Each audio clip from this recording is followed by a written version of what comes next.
Hi, I'm back unboxing a delivery from Thames and Hudson.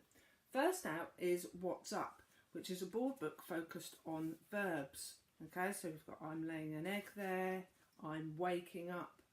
But as well as teaching that first action word concept, we've got the sliders which go in really different directions. So you've got it going up there, to the side, down, and then there's even one that goes diagonal.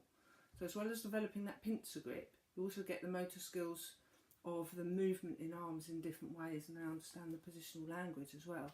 So that is that, a really brilliant one. What's up?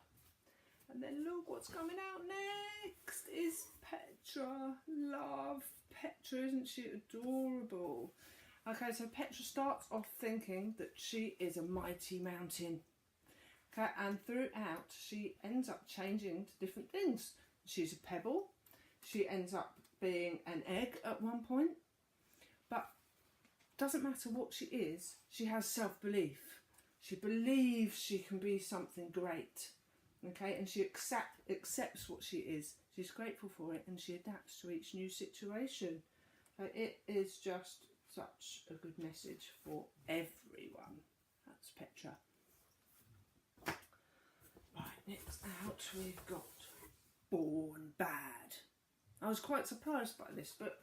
I expected it to be something to do with Red Riding Hood or some sort of traditional tale element, but it isn't. It's based on a wolf who, when he looks in the mirror, he looks bad, so he feels bad, so he acts bad, and he wants to break that cycle. He wants to know if a leopard can change its spots.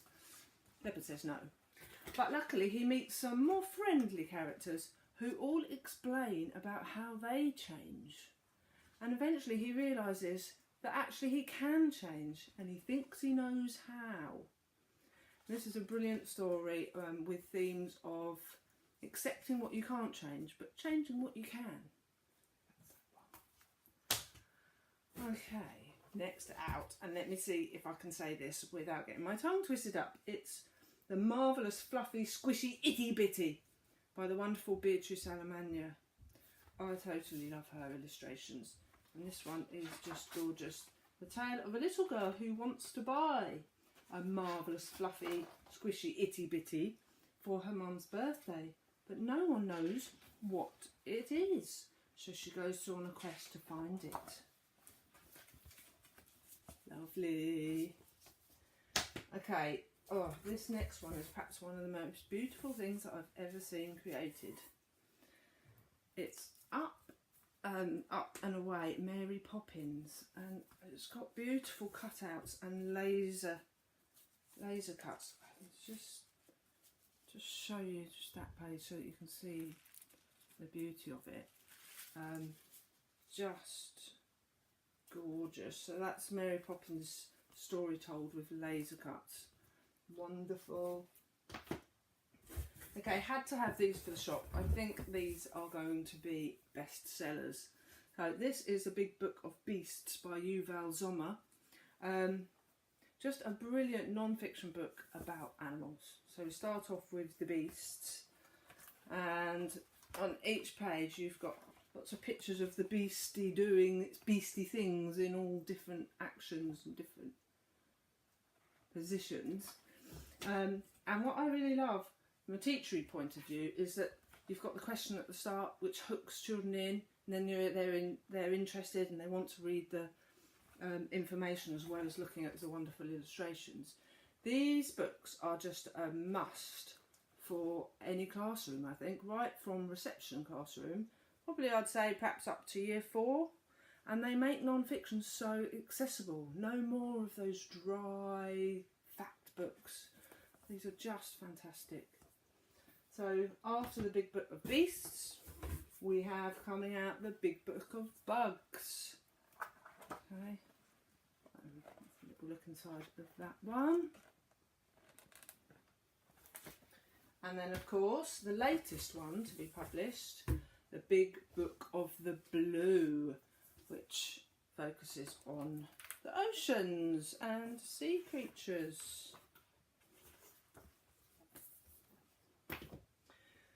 Okay, here we've got more of an activity book. It's called Paper Monsters. Looks totally gorgeous, and you can make monster collages with this.